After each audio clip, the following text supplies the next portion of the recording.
Yo, I'm Phil Hellmuth, 15-time world champion of poker, and you're watching The Ross Owen Show.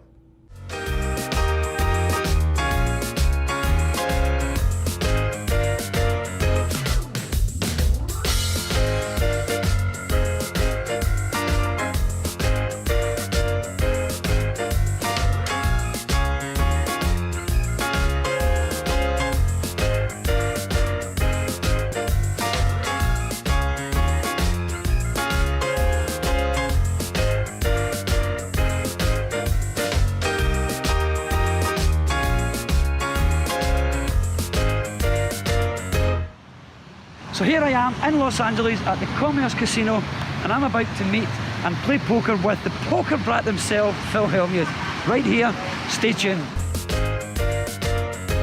We're at the Commerce Casino here in Los Angeles, and I'm with poker legend Phil Hellmuth, author of many books, but his latest book is this one here, #Positivity, and he's going to tell us all about it. Phil Hellmuth, thanks for joining us, man. Absolutely. Pleasure Los to meet Angeles. you. Los Angeles. Is that how you pronounce it in Scotland? Well, some people call it Los Angeles. Los Angeles, maybe. And we just say LA in Scotland. I love it. I love it. Sounds so showbiz when you say LA.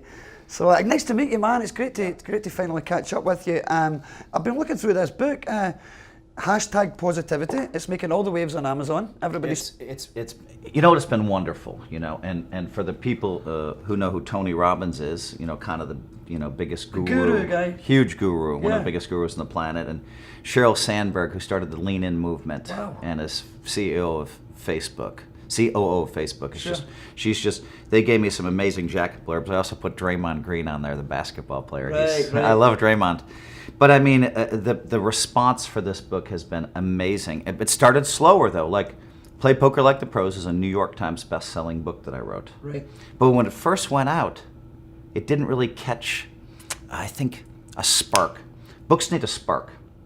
And so somebody just sent out an email to 10,000 of their followers.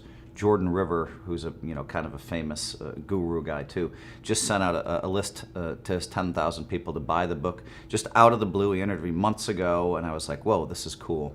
It's a very simple book. It's 8 life tips. One of them is take your yearly goals, write them down, perfect the list over a day or two, and tape it to your bathroom mirror. Another chapter, write down your blessings. Health is always the top of that list, I can tell you. And once you go through it, like for me, on my blessings list, having 15 world championships is number 3 or 4 on that list. It's an amazing, incredible thing, but I mean, my wife and my kids and that stuff's up there. And so that's another one where you just take a couple of days, make sure it's right, and put that in your bathroom mirror. That's 2 of the chapters.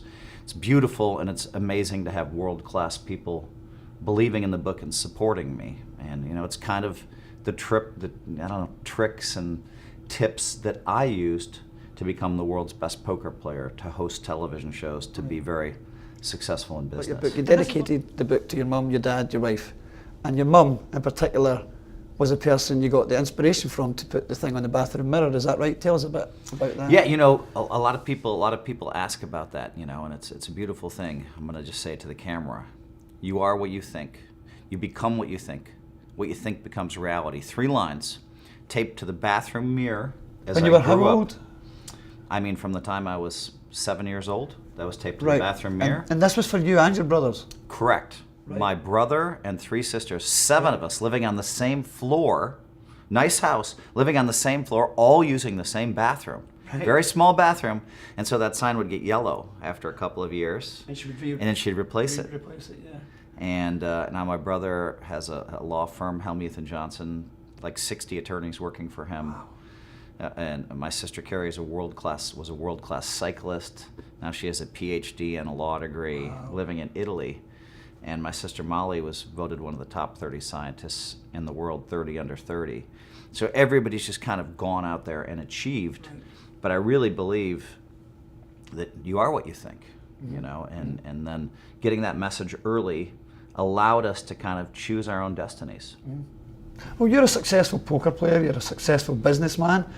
What was your motivation for writing this book? Oh man, I mean, so to me, it was the first time in my life I was worried about my own mortality. Right. Because I had to get this book out. I wanted to get this book out since '02 But it made sense to do the autobiography first.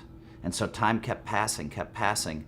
Finally, somebody pitched me about the autobiography. They came to me, and I said, you know what, I'm just going to get this done, because I have to get it done. People don't understand, you're writing 3 months every single day, a couple thousand, 3,000 words a day. It's 145,000 words. But the minute that book was done and out, and I had there was an amazing book launch party. Sheryl Sandberg was there. Elon Musk came to my book launch party. I was high for a day. I was like, yes, yes, I'm a badass. Just amazing King people. for a day. Yeah, and it was very cool. But that book launch party was in August. By February of 2018, this book was out. And I told my wife, honey, if something happens to me, God forbid, I want you to promise me to finish this book, because these 8 life tips are going to help humanity. I'm going to help millions of people think bigger and do more with their lives. I read through this book and you mentioned about some of your health issues, sleeping disorder. Let me tell you something about sleep apnea. Public service announcement. Over 20% of the people on the planet have sleep apnea. So believe me, there's a lot of people out there that have it. If you snore at night, you have sleep apnea. Right. Now, I was waking up 42 times an hour. Now, I don't know I'm waking up 42 times an hour. I didn't even know. You're just tired the next day. Correct. Right. And so I was You don't know literally why. sleeping 11 hours a night. That was always part of my routine, 11, 12 hours, and I could afford to do that. And my wife, because we got married early, she didn't notice that I was And also because you're on the road all the time, probably, nobody's noticing it. Right, she didn't notice that I was a tornado, but she did notice the minute that I had the machine, the sleep apnea machine. Right. All of a sudden, that side of the bed was quiet. And she was like, what's going on? She was flipped out a little bit. But I have not missed one night in 11 years, not one night on the machine. And the problem is sleep apnea is causal for diabetes and heart disease. Right. And I was diagnosed accidentally. We went in for my 10-year-old son, and he was scared to be in the hospital. I'm like, all right, test me too. Well, I'm the one that had it. Wow. But I mean, so for 11 years, I haven't missed one night, and it's completely changed my life. I still sleep 9 hours, but I'm not heading towards sleep apnea. I'm not heading towards heart disease. It's probably added 10, 15 years to my life. It's an important message for you out there watching this. If your spouse, your husband or your wife, or your girlfriend or your boyfriend is doing a lot of snoring, they have sleep apnea. It's so simple. There's a place very close to wherever you live, or you can go to sleepquest.com. I don't have a piece of SleepQuest, but they will send you machines. They'll mail you machines. You wear the machine one night, and they can tell you how many times per hour you're waking up. In my autobiography, I write about a chapter about how my wife almost left me. Mm-hmm. And I write another chapter about how I almost left her. Mm-hmm. Now, the people that read my book are freaking out because everybody in their 30s, it seems like their wife's ready to leave them. And in their 40s, it seems like the husband's ready to leave the wife for whatever reason. It's almost standard. Yeah. And so my wife's like, why did you put that in there? It's too personal. I said, honey, we can help a ton of people that read this and say, wow, we're doing the same thing. Right. But Phil and Kathy fought through it. And they're still together, and they're happier than ever. Exactly. So if you can inspire people, whether it's keeping people together in relationships that they should be in, right, putting in the work and the effort, or whether it's having people think bigger and achieving more, I think, I've realized since 2002 that I inspire people because people are like, oh my God, how did you fold that hand? You so inspired me. Yeah, sure. And once I realized I could inspire people, it caused my life to take a turn. We have some questions from some fans from Scotland. Fire. First one's from Mark. Wants to know, do you have a target number of bracelets by the time you retire? We know you've got 15 already. 24. Very specific. Well, yeah, in 1994, I decided I was going to win 24. I won 3 in 1 year, in 93. And I said, I'm going to win 24. I just told myself the number came to me. Right. So I don't know, is that like, some people were like, oh, that sounds a little weird, the number came to him. But however you want to mean, I mean, sometimes when something comes to you, there's logical and unconscious and subconscious reasons. But I just thought I'm going to win 24. Then I heard Phil Ivey say he's going to win 30. And I said, you know what? I'm not going to stop at 24. But I feel like I'm going to get to 24. Right. Okay, so that question was from Mark. So thanks to Mark for that question. We have a question from Gordon who wants to know, who do you consider to be your toughest ever opponent throughout your career? It's a difficult one, actually. And have you ever regretted any of your outbursts? I think there's, okay, first of all, toughest opponent. I mean, when Lane Flack was drunk, I used to call him Drunk Lane. He was tough, man. I mean, he was just tough. He just basically had me handcuffed. But I could always beat him the big pot. But it was frustrating because I'd have to wait 2 or 3 hours. I couldn't really play my game. Phil Ivey's really tough. Negreanu has good reads. I've been lucky against Negreanu sometimes because he gives me a little bit too much action. But there's nobody really in specific other than, maybe those couple. Now, as far as outbursts go, do I regret any outbursts? I think sometimes the outbursts that I would regret aren't the ones that you folks would think. When I go back and watch myself and I just lose it, that's authentic, natural, and normal. That's passionate. Just me. That's just passion. Right. I don't regret that as much. I think it sets a bad example sometimes. But the ones I don't like are when I'm very defensive. When people are like, Phil, you're not very good at poker, and I buy into that. Yeah. Because that just shows, that I struggled with my self-esteem, even in 2010 and 11, struggled with self-esteem. And so when I look back at that, I'm like, oh my God, Phil, you're buying into this BS when they're telling you you're not great at Hold'em. When everybody on the planet knows you're great at Hold'em, that's a weakness in you. And so sometimes I look back and I say, but now I think everything changed. Now I'm very confident in who I am, and they can't really use that routine on me anymore. Well, really, poker's a bit like chess in that to televise a game like poker, it has to be entertaining. And to be entertaining, you have to have characters. What's the state of poker today? I mean, it is more popular today, I think, across the world than it's ever been. But are there as many characters around today? I think poker went like this until about 2011, when it was just straight up. No one could have predicted it. And then 2011, they outlawed online poker.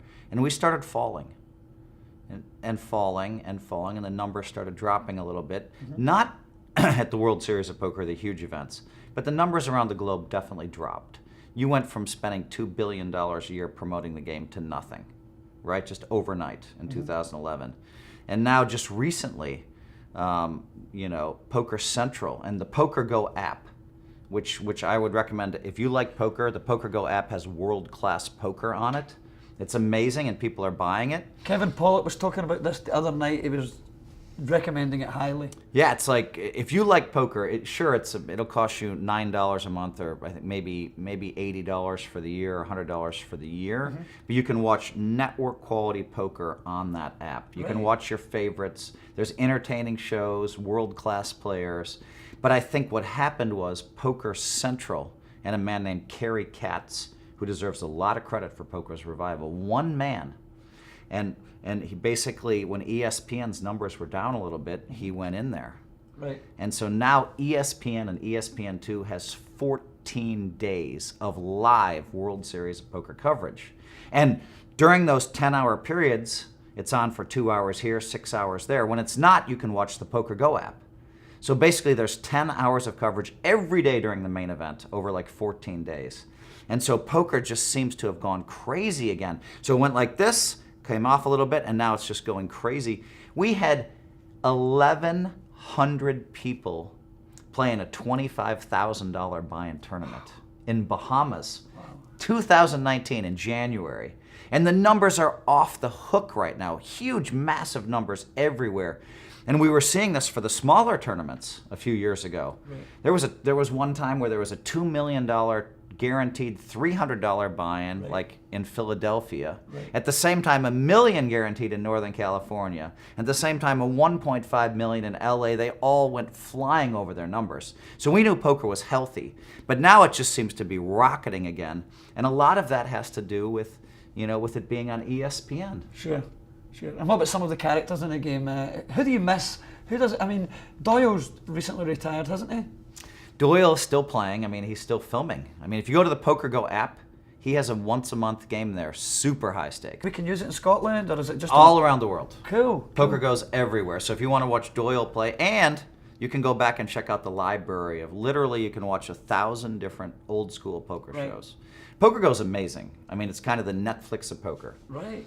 And they're really crushing it. They have new content all the time. But Doyle has a monthly game 2 days in a row called Doyle's Game. They play like 1,500 and 3,000. People win and lose 100, 150,000. Right. And so that's great. So it's nice to see Doyle there. Daniel Negreanu messes with me a lot. And so, when we're doing the live World Series of Poker coverage, my favorite role, I thought my favorite role would be back there talking about all the hands with Norm and Lon. And I did that for 3 or 4 days this year. Sure. And it felt like it was really a natural fit for me. But I love being on the panel with me and Daniel and Kara Scott. And they cut to us, and we're live on ESPN. So and anything the goes. whole world's watching. Right. Not just ESPN, but it's in every country basically watching the World Series of Poker. And boom, they cut to us, and we have our segments ready, and we have our hands ready. But then Daniel just starts making fun of me. No. In front of the whole world. And I'm like, oh yeah, I can. Yeah, and it's an honor, right, to be the one that they're making fun of, right? Sure. And he has me. He has me pretty cold. All right, these are the things that Phil does wrong. His ego's a little big. He's a little fiery, and so he'll fire at me, and it's just great stuff. I love the back and forth, and the world loves the back and forth. Right. So Daniel and I together on that panel, and Kara just handles herself works. perfectly. So it's just boom, boom, boom, boom, and I think that's a lot of fun. I'd rather be at the table winning the main event, and I feel like. I don't know. I've always felt like I'd get there again. It's hard though. There's 9,000 or 10,000 people, but there's so much skill. And it's a different game now in from that when you event. started, isn't it? Because of the online poker, it's much faster now, isn't it? A much faster game. The next generation, I love to play in the cash games with them because their math says they have to play too many hands. Right. And so they're just always colliding with me, who's just sitting back and waiting for them. Right. I can just sit back in the hills and ambush, and they know I'm sitting in the hills, and they still come running through. Right. Yeah. You let them steal from you. Yeah. You can steal. You can pretend. Yeah, you're bluffing. And I'll even show a few strong laydowns. Right. And sometimes they're bluffing, sometimes they're not, and then boom. Right. The trap is sprung. Exactly. You know what I mean? And so that's kind of like. So, I guess I've been very fortunate that, that with all of the new mathematical theories that they develop, and they've gotten really, really, really good, at the end of the day, you have to look me in the eye. At the end of the day, I can read you. I'm looking at you, and I know whether you're weak or strong on my best days. And then that separates. If I can save my tournament life 2 or 3 times through a great read, or make a really great bluff to give me a bunch of extra chips, to give you more runway, a term we use in business, but also in poker, a little more runway. That's huge. So it doesn't take too many moves. And of course, when I'm at my best, when I'm a beast, it just seems like I just know where everybody is every hand, then I can accelerate that process. Right. And that doesn't always work. Sometimes, lately, I've known that someone's weak, I've called them, and then I get outdrawn. Because it's not like I have a great hand. I have ace-9, and I'm like, all right, I know they have king-10. But if it's a lucky card. Yeah, but can you complain? You were only, 60%? It's not like I can really complain. It's like, I know you're weak, I'm calling. Yeah. It's unfortunate it happens before the flop, right? Right, Because right. if it's on the flop, then they're really in bad shape. Yeah, sure. And so, but generally speaking, then I always have the best hand. And when these 60% hold up a little bit more, and when I'm 4.5 to 1 favorites, when they hold up, I'm stringing together final tables and cashes and bracelets. Is it a tactic of you pros to fake tells? People believe what their minds tell them to believe. Okay, so if you're looking at somebody and you think that they're lying or you think that they're weak, you're going to call them. So I think we can influence what other people see, right? Right. And so if I make a big bluff, I remember, okay, what was I looking? Was I going like this? And then did I put the chips in like this, or did I push them in, or did I set them in? I try to recreate the exact movements of my bluff when I'm super strong.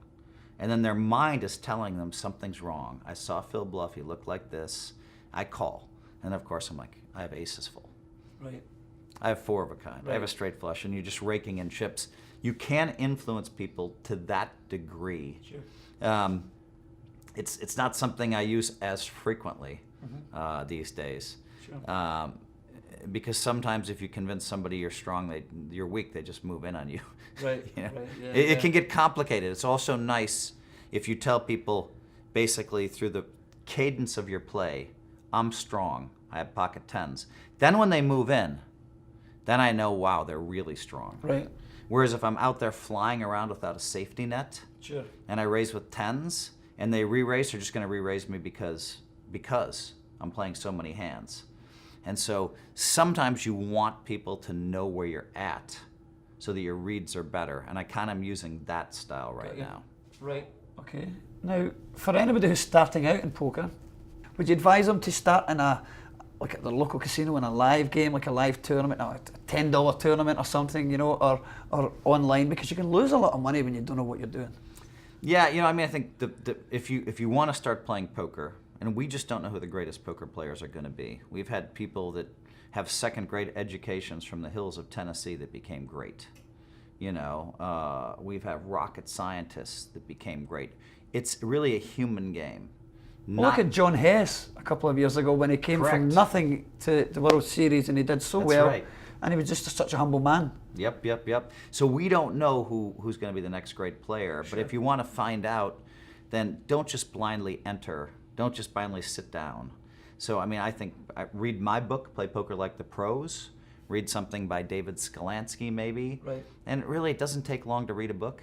You read my Hold'em sections in my book, it'll take you, 10 hours. And from that, you'll have a basic framework that will really protect you. My book protects you because I have people playing super, super, super patient. Okay? They're not really playing the game yet, but their patience protects them from losing money. Right. Because the number one thing in poker is patience. And so if you read my book, it's going to at least have you playing patiently until you get your bearing, until you get some footing. Right. And then you can add a few more hands to the mix, and then a few more hands, and then a few more hands. And you know, even for someone like me, I go back to the basics. Sure. When things aren't going well, which isn't very often, but even the last 16 days I've lost money, and normally I snap back very quickly. But but life's so amazing right now. I'm having so much fun. I need to snap back to patience again. Because playing patient is important. Super patience is important, especially for beginners. You can't get in there, play every hand, and lose your money quickly. That's my problem. I get bored though. I'm an impatient guy, you know, and that's where I need to learn. People get bored, but it's really you want to be involved. You're in supposed the to game. play 3 or 4 hands per hour. Right. If things are average, call it 4 hands per hour. Okay. And that can be slow to some people. Yeah. I mean, that's why there's a social aspect of poker. And when you play online, now it's different. Now you're playing literally 300 hands per hour, 200 hands per hour. So now when you're playing 10%, you're actually playing 20 hands per hour. So if you're a super impatient type, you should be playing online because you can get more of a fix. Plus, when you're playing online, you can be checking other stuff. If you're going to go to a casino, you have to play very patiently. So if you're not having fun, don't go. But go because you want to be there with the people, and you can do some emails in between. Sometimes I'll do work, Right. you know what I mean? Or I'll play a game online Right. to help me with my patience, because I'm not super patient either.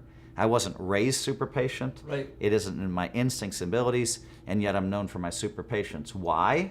Because that's what it takes to win. Right. So I don't understand this. New player. As far as I'm concerned, I'm crap at the game. I'm still learning. I'm in a casino with 80 players in a tournament, and I won it. So how did I manage to win that night? I don't understand. Just lucky cards? Or, I mean, that can happen, right? That can happen. That happens to beginners because they're overvaluing hands. Okay, so let's just say that you can't fold king queen suited. Right. Say you don't know how to fold king queen suited. So you're calling off a stack of chips with king queen suited, which you're not supposed to do. Mm-hmm. But the pro is bluffing. The young pro's bluffing with queen jack suited. Mm-hmm. So somehow, some way, you end up being a 2.5 to 1 favorite in this hand. Or maybe the pro has ace deuce. Or maybe he's overplaying a pair of fours. Pair of fours, you're even money. Ace deuce, you're 45% with your king queen suited. Right. So I see amateurs all the time, they just overplay the king queen suited, and it just ends up working out for them. Now, if you're playing in a tournament with 2-hour levels, King Queen suited is going to get you busted. Right. But if you're playing in an 80-player tournament that's going to end in 8 hours or 6 hours, Sure. you can get away with King Queen suited. Right. So that's what happened. But then you get guys as well who have got their lucky hand. There's one guy in the casino always plays 9-2. Like, that's his lucky hand. I like 10-8, you know, suited preferably. 10-8, that's interesting. 10-8 was my favorite hand. Really? I used to love 10-8, and like I said, and then in 1989, I won the main event, and it was 2 black 9s. So then, of course, 2 black 9s becomes your hand forever. Of course. So the 10-8 hasn't been played as much in 30 years. But you have to, so I don't necessarily think of people playing specific hands, because that doesn't come up on a regular basis for me. I play in a group with a bunch of, you know, famous tech billionaires, and no one's really wedded to a specific hand in that game. And in tournaments, there's such a fluctuation of people you play with. I mean, when I go down and play, there's going to be 800 people. It might be that my first table, I know no one. Yeah. You know, it might be that I know 4 guys. Right. But none of them specifically wedded to a hand, so we don't quite think like that. Right. Okay. Now, just to finish talking about positivity, we'll just show it again here. If there are 3 key messages you want people to know about this, what would they be? I mean, my favorite chapter is called Hate Hurts You. Okay. And I invented a 3-step process for getting rid of hate in your life. I Googled this. No one had done this. We were talking about this in the car, this chapter actually, yeah, and That to forgive people. That chapter can change the world. It's very simple for you folks at home. Listen, I'm going to ask you 2 or 3. We'll go through this very quickly. Think of the person that you hate the most. You have that person in your mind? Okay. That person's not thinking about you, probably never thinks about you, and yet you're spending time hating that person. So what do?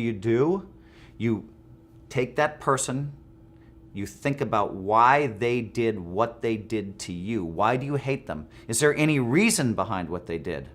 A lot of times, there's not enough good reason. But sometimes there's something.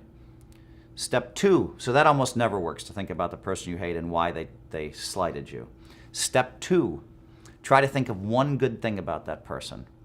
One guy I couldn't see much, but a lot of times they're a family person or they give money to charity. You can find something good in that person. One guy, the only thing I could find good in him is he was funny.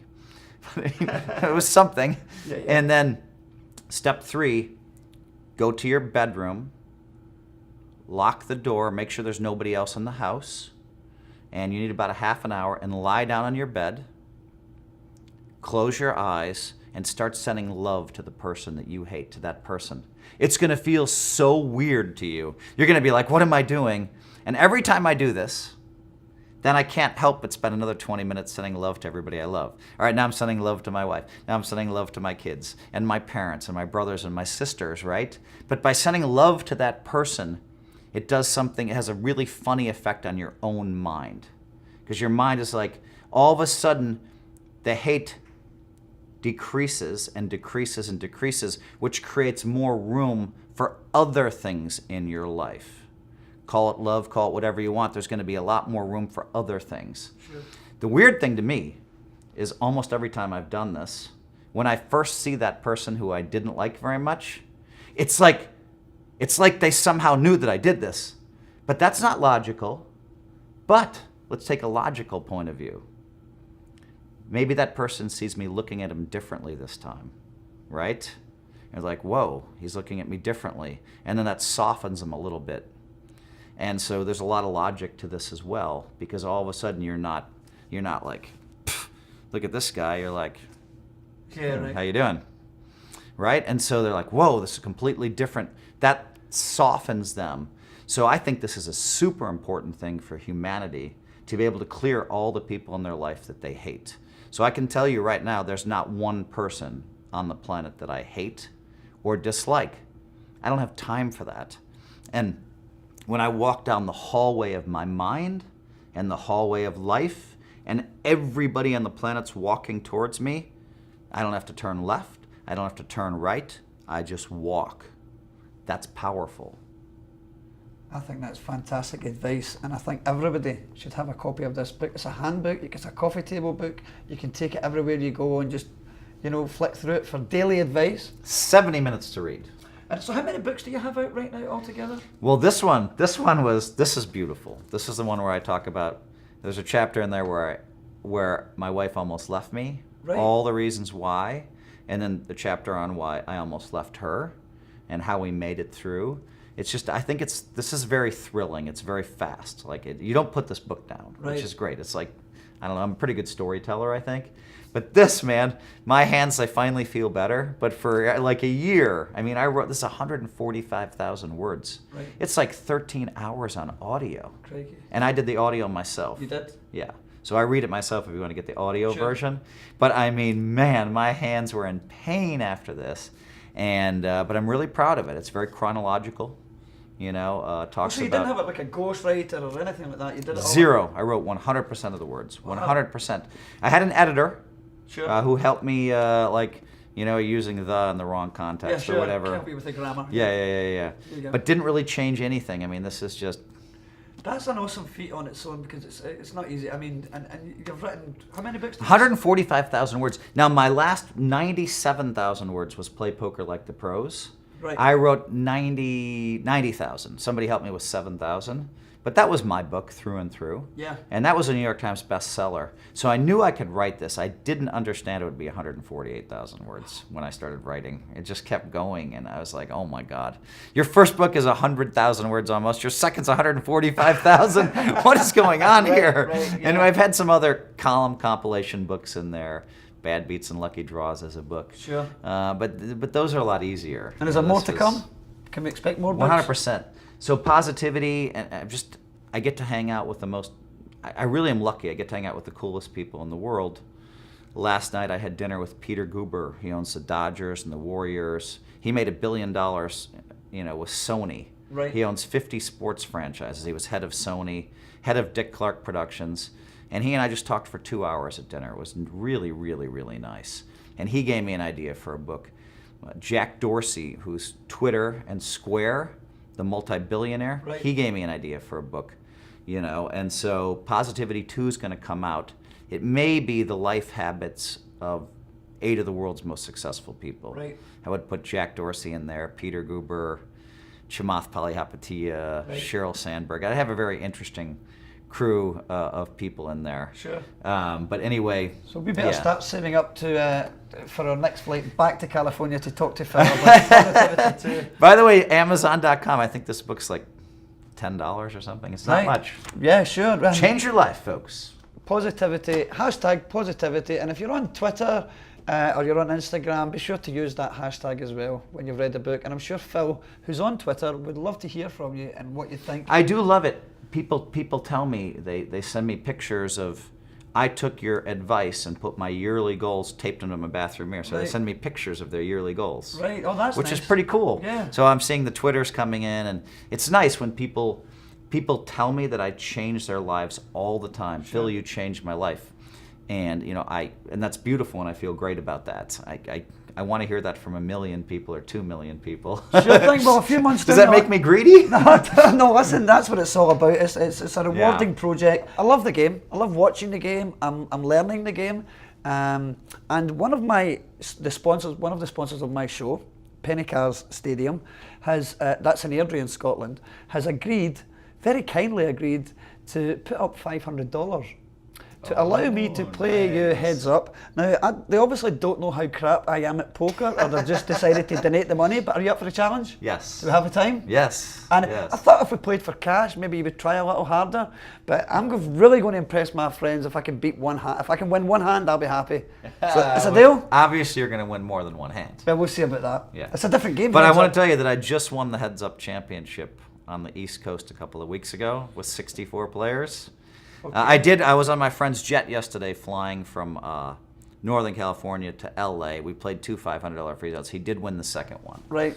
I don't lose very often. Right. So we broke even. Right, okay. But we can play right here at this table or maybe downstairs, whatever. Whatever. Listen, I want to make you comfortable. So that it might be better just to play here because it's down there. It'll be a little loud. Sure, maybe noisy down there. Yeah, we can do that. That's fine. We'll have to get cards and chips in. Okay, you take a check. Phil Hellmuth, thanks for talking to The us. check's in the mail. The check's in the mail. Phil Hellmuth, ladies and gentlemen, live in California. I love it. Yo, I'm Phil Hellmuth, 15-time world champion of poker, and you're watching The Ross Owen Show.